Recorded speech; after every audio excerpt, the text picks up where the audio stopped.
Wait lang, medyo nahihiya ako magsalita. Yung mga tao, alam niya ba, first time ko mag-video in public. Actually, first time ko mag-video ng sarili ko eh. Nang nasa labas.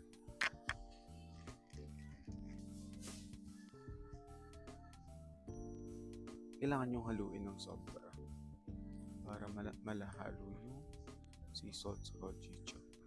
Pero yung hojicha mismo, masarap na siya. So, yun. Actually, nag-airpods pa nga ako kasi nahihiya nga ako mag-video in public. Gusto ko lang dumaldal. Gusto kong mag-iyak. So, baka magtaka kayo bakit may video journal ako. So, last year kasi may nabasa ako sa isang article kasi mahilig ako magbasa last year about sa mental health because nagre-review ako for boards and super sirang-sira yung mental health ko last year. Nabasa ko last year sa isang article, parang the best way to let your thoughts and feelings is to write in a journal. Tamad ako magsulat. Tsaka nasa isip ko nun, bibili pa ako note. Nasusulatan ko first page lang. Actually, meron nga ako, wait lang. Napakita ko sa inyo. Ayan, may notebook ako. Pero, hulaan. First page lang yung may nakasulat. So, yan, wala na. Actually, may pinunit pa nga ako dito dati. Kasi ito, hindi ko pala siya binili. It's a gift from a friend. Nung nag-exchange gift ka. Nung 2025, friend ko from college. And yan, nagre-review sila for boards. So yun nga, nabasa ko nga sa articles. Sa isang article lang. Best way to let out your feelings is to write a journal. And yun nga, tamad nga ako magsulat, diba? Pero, madaldal kasi ako. Kaya, actually, panood ko siya kay Miss Yani Hatisu. Miss Yani Hatisu or Miss Yani Hates. Ewan ko. Basta yun. Mas nakakaya pag nilagyan ko pa ng feather. So, kasi halatang. Ngayon nga mukhang halatang naka-video ko lang. Pero mas nakakaya mag-video kung madaming tao. Hindi ko kaya yun. So, yun nga. As what I have said kanina, parang the best way nga na malet out yung feelings is through journal. And naisip ko, as a fan yan, and actually nanonood din ako kay Emma Chamberlain. Like, every free time or kapag may mga pinakain ng lunch, ganyan, silang dalawa yung lagi kong pinapanood. Actually, kahit sa work na, bentang-benta si Miss Yan. Kasi simula May hanggang ngayong July, nakailang ulit na ata ako sa Yanis Room. Kasi super niya magsalita, parang nakikipag-usap lang siya. So, yun. Kaya, naisip ko mag-video journal kasi. And, alam mo yun, dami kong thoughts na tumatakbo sa utak ko. And kakanood ko kay Yani, ang dami kong nalalaman sa buhay. Kakanood ko kay Emma Chamberlain, ang daming thoughts na tumatakbo sa utak. And, it's not a bad thing naman kasi parang na-explore ko yung world. Na-explore ko na-expand ko yung knowledge ko about environment. I mean, not environment naturally. Like, environment, yung surroundings mo. Yung parang paano ka makakasalamuha sa mga tao, paano ko tatayo sa labas ng mundo. And yun, isa nga din sa parang goal ko this year, 2026. Dapat ng January ko pa ginawa. Pero nag-review ko sa for boards noong January to March. Is to jump into a new zone. Like, labas sa comfort zone. Kaki, ang sarap niya, Brad. Inalo ko kasi sobrang halot.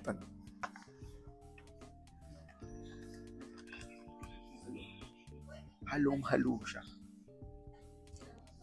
Actually, may kasama nga dapat ako sa unang video. Kaso sabi niya kasi mag-aaral siya. Wait lang, tawagan natin kasi dapat makita niyang tinuloy ko yung pag-video ko. Ang tanong, ma-upload ba to? Tingnan natin masasagot siya. Ngayon na nagvi-video ako. sabi ko dapat kasama kita dito sa unang video. Sabi mo kasi kagabi nag-aaral ka, hindi ako pumunta dyan. Yun, isa siya sa mga friend ko na lakas ata ng process ko. Pero kami lang yung tao dito lang. 1, 2, 3, 4, 5, 6. Actually, yun, katulad yung sabi ko yung jumping into a new zone.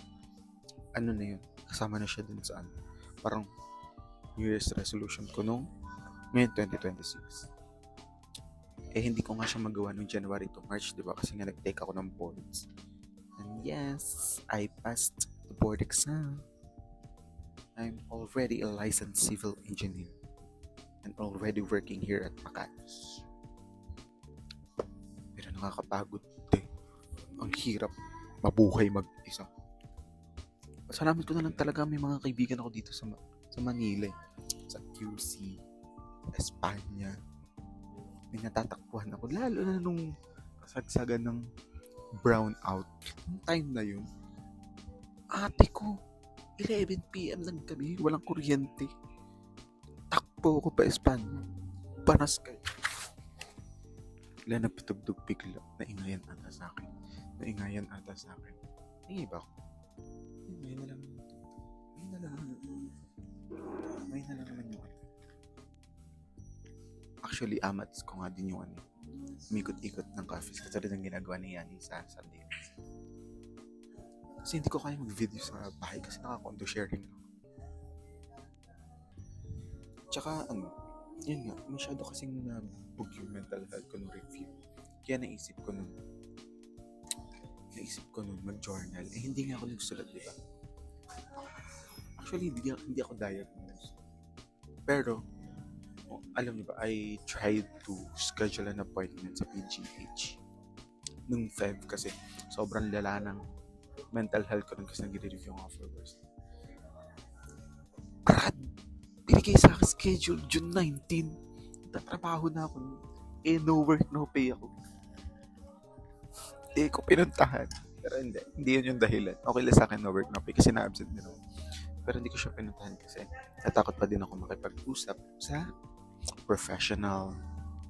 Pero yun, kaya actually to, feeling ko makakatulong to sa akin itong pag-video na to ng journal kasi ayun nga, malalabas ko ngayon yung mga thoughts, yung feelings na nararamdaman ko kasi marami akong pinagdaanan sa buhay. Bata pa lang ako hanggang tumanda na, 24 na ako and dadating tayo doon. Pero ngayon, intro lang muna tayo. Masarap talaga ng pag-chocolate. Nice. Nakakapagod mabuhay, magtrabaho, maging alipin ng salapi. Ito diba nga? Mahilig ako mag-solo days. Actually, naghahanap na ako ng ibang request na pwedeng puntahan dito sa Makati. Actually, may nakita na akong isa. Parang walk club siya every Sunday. Kaso, umuwi kasi ako ng Batangas every Sunday.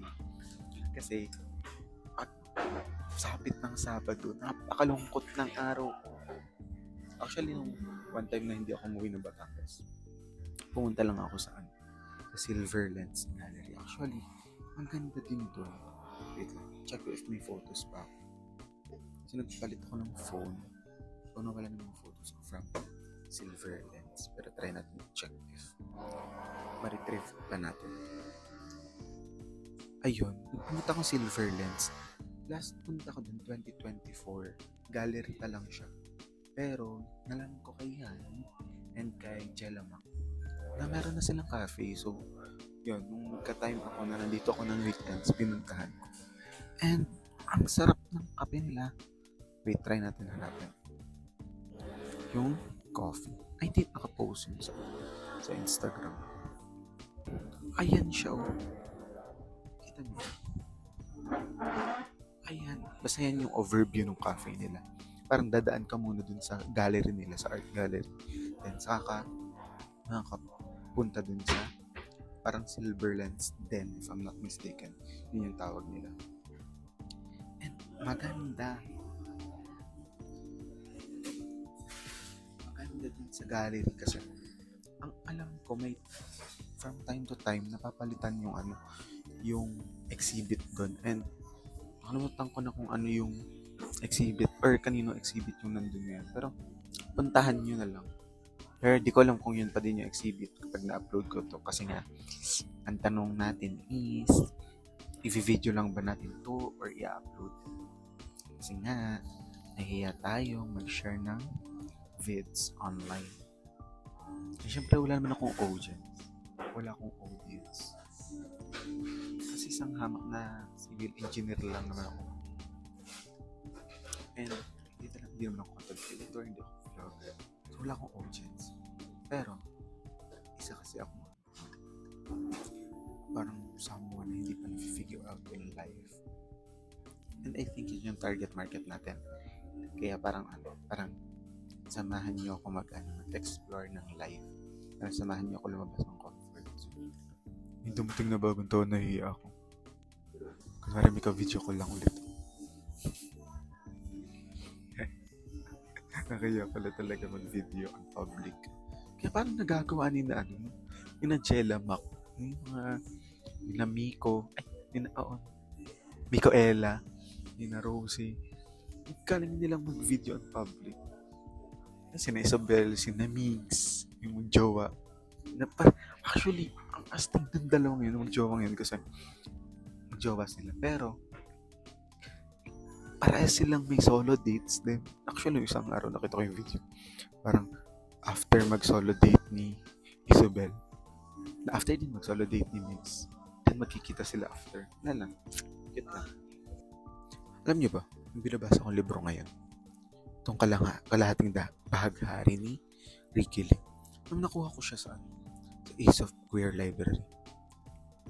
And first time magka-Ace of Queer Library dito sa Pilipinas. Kasi nakikita ko lang siya online. Na sa ibang bansa like sa London, ganyan. Hindi nga lang siya queer kasi pati mga women's library.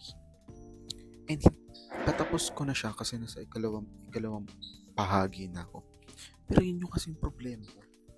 Pag nagbabasa ako ng libro, hindi ako nakakatapos. Ewan ko kung sakit ko na ba.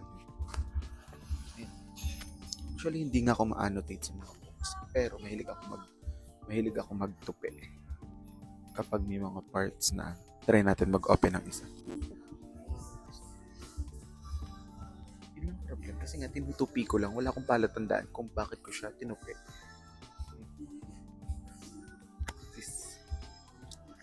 Mas yung parang thought nun is hindi mo naman kasalanan si Carson. Hindi, pero ganun ba? Parang hindi mo kasalanan kung parang bakit ka ganyan. Hindi nga lang. Sinabi yun nung baing asawa ni Sam. At makikilala niyo si Sam if mababasa niyo libro. Yun, sabi niya, hindi mo kasalanan na ganyan ka. You don't have to ask for forgiveness. Yun. Kasi si Sam ay isang bakla. Kudos talaga sa mga taong tanggap yung kasarian ng mga friends nila, pati ng mga magulang na tanggap yung gender, sexuality ng anak nila. Kasi bakit mo naman nga pipigilan yan katulad sa likod? Nasa likod naman ka. Parang si Joshua, may sinabi, parang, "Mami, may pagtatapat ako." Sabi ni Joshua sa ina, gusto mo maging writer? Oho, pero hindi yon. I think I'm gay.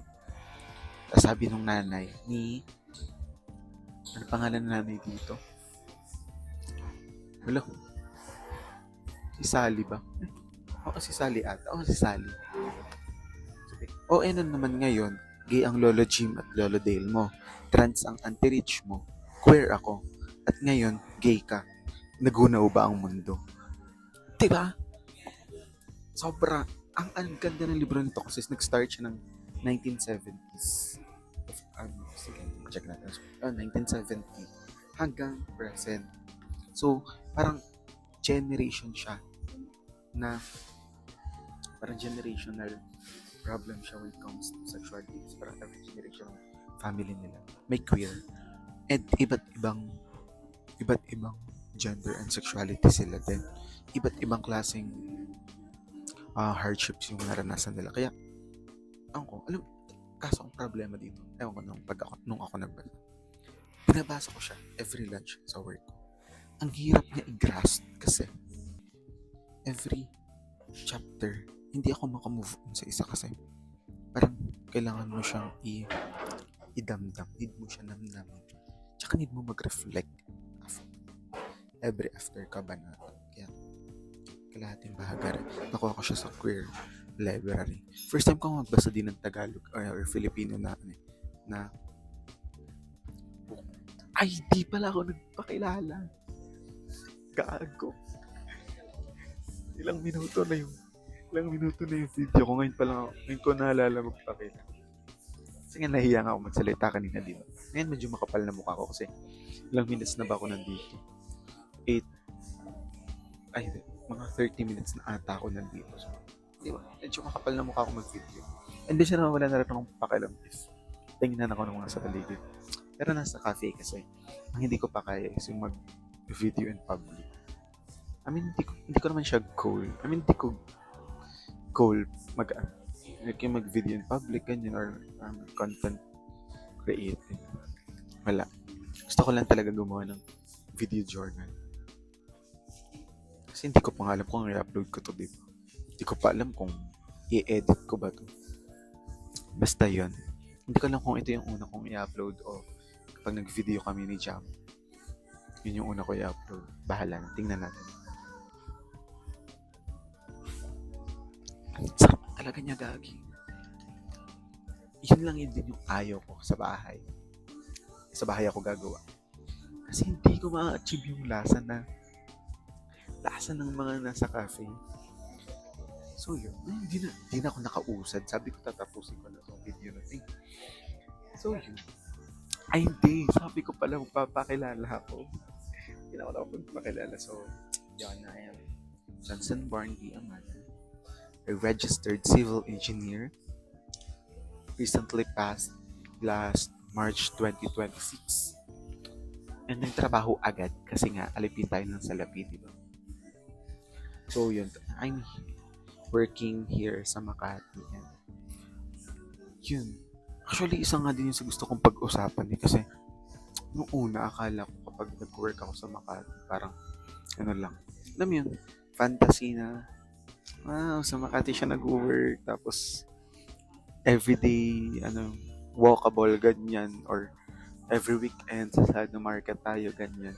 Diyos ko po, hindi pala, may kaibigan pala ako dito sa Makati, pero hindi kasi magtagpo yung schedule namin. Pero yun nga, sa fantasy na mag-work dito sa Makati, super fantasy lang talaga siya kasi magtatrabaho ako maghapon. Pag uwi ko sa hapon, tumba na ako.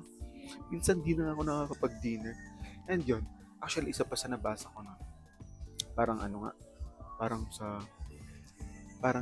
dito sa pag nag-work ka dito sa Makati, parang sasabi nila super fast-paced. And brad, para kang robot na gigising ng umaga, liligo, kakain, tas pagkapasok mo sa 7, tas uwi ka sa hapon. Pagka uwi mo, errands like laba, grocery, or kung ano man linis ng bahay. Actually ako nga, pagka uwi ko, pahingali ko, tulog na agad. Wala na dinner. Pero sa amin nananaba pa din daw. Kaago ba sila? Sabi sa work na mamayat daw. Kasi hindi ako ganito kapayat. Kaya tayong picture ko nung nagre-review stress. Yung takbuhan ko nung pagkain sa Espanya. Tsaka sarap din kasi tumambay sa mga coffee shops doon. Parang laki nga ng nagastos ko simula November hanggang kasi mahilig ako mag-aral sa coffee shop. Wait, hanap tayo. So wala lang akong picture dito, diba? Wait, hanap tayo nung March. Kasi ang laki ng tinaba ko nung after ng board exam ko mismo. Ayan to. Diba? O diba ang taba ko? I mean, hanggang ngayon naman kasi hindi naman ako nagda-diet. Natutuwa lang ako kasi nga nagkaroon ako ng courage mag-film in public. I mean, Nakalaptop ako so hindi masyado halata. Pero may mic ako. Medyo nakakahiya na kaganto.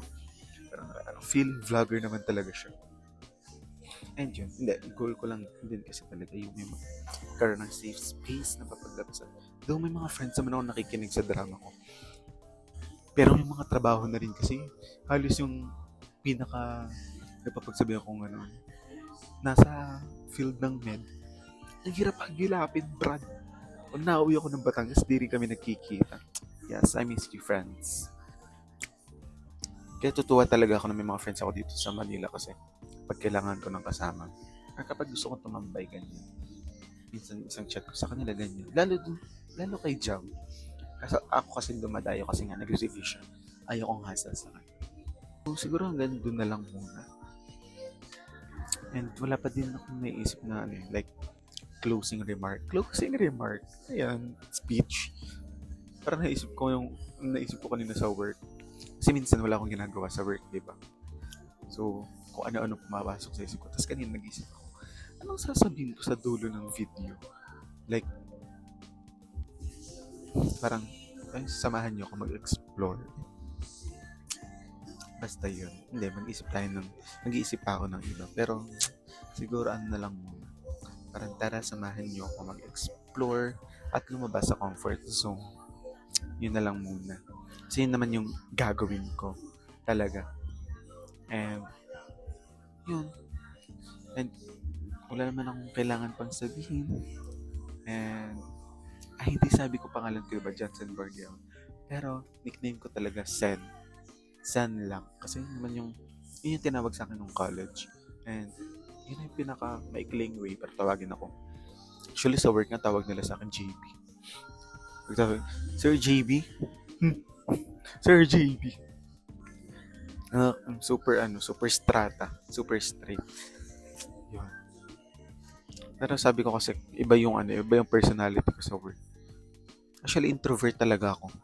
Kasi simula 2020, nagtatake ako ng MBTI. Simula 2020 to 2024, extrovert ako, gago.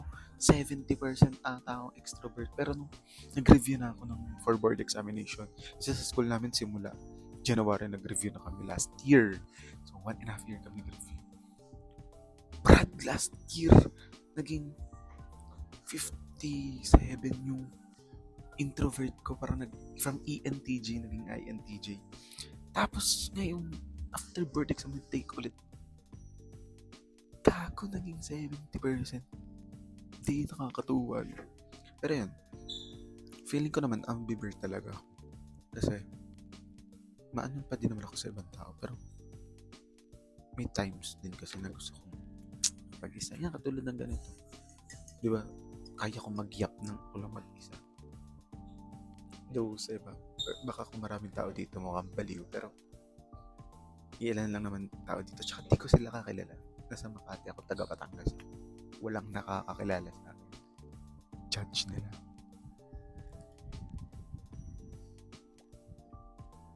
Actually, dapat nga sa 24 hours pa ako 24 hours ng coffee shop tatambay. Ben, sabi ko tatapusin ko na yung video ko. Dahil ko pandaldal. Ay, wait lang, papakita ko pala sa inyo yung Uchi-san. Ang haba na ng dinaldal ko. Hindi ko alam kung maganda yung audio ng video na to. Actually, hindi ko alam kung dito naman naka-connect. Ang hindi ko sure is kung malinis yung audio. Pero tatry kong linisin siya. Kasi before nung nag-edit ako ng video nung senior high o first year college, parang super may video na super bagal ba. Na-edit ko naman siya na malinis. So, yan, tatry ko na lang din siya kapag inedit ko tong video na to. Ang tanong, i-edit ko ba? Ang tanong din, i-upload ko ba? Ayun, ano ba yan? Sabi ko, papakita ko yung ito siya. Uchi-san. Malaki siya. Pero pag weekends, tinry ko pumunta dito ng weekends. Sobrang dito ng weekends. And sobrang puno ng tao. dyan ba ako nakatambay nung time? Sa Sulok Cafe. Actually, babalik ako dun kasi ang sarap. Ang sarap ng coffee nila dun. Ayan, sabi ko tatapusin ko na yung video ko. Hindi ko na natapos. Actually, di ko nga alam kung napicturean ko yung yung hojicha ko. Ay, napicturean ko. Tsaka, nakatuwa kasi mag-video ang wallpaper ko kasi si Chanyol at tsaka si Ariana Grande. Pero nakikita ko kasi dito sa screen si Chanyol at tsaka si Chanyol lang at tsaka si hindi ko lang kung si Jaro to or basta yung aso niya. Papakita ko lang sa inyo. Ayan o. Habang nag-video ko, kaharap ko si Chanyol. O, diba? Hindi ka ba matutuwa na parang kausap mo si Chanyol? Kapag trip mo, di ako nakapanood ng Exorize nung huli. Iyak ako nung Sabado ng gabi kasi tinatry ko maghanap ng ticket. Wala akong mahanap, Brad. Nakaka-breakdown siya wala. Kaya nabili ko tong mic na to. Kasi sabi ko, shit, kailangan ko na mag-run. Kailangan ko na mag-yab. Wala akong ticket ng Exorize. So sabi ko, ang tuwan-tuwa pa ako nung una kasi sabi ko, shit. Tapos ng board exam ko noon, makakapanood na ako ng concert. So, gago. Hindi ako nakasecure ng ticket. May mga nagbebenta sa X, pero hindi ko tinangkang bumili kasi nakakatakot. Ano ba yan? Sabi ko tatapusin ko na eh. Sige, tatapos. Sure, tatapusin ko na. So, yun. So, wala pa nga akong closing remarks, diba? So, pero basta yun. Samahan niyo ako mag-explore sa life. Samahan niyo ako mag-explore ng mga kung ano-ano. Samahan niyo ako puntahan ng mga bagong cafes, pati mga art galleries. Pupuntahan ko. Dala tong MacBook na. And sabay-sabay tayong lumbas na comfort zone. So, yun lang. Bye! Putang ina, naka-1 oras ako nagsasalita. And tatry ko tong i-edit kasi nga medyo makapal yung mukha natin, boy. So yan, bye na talaga. Bye.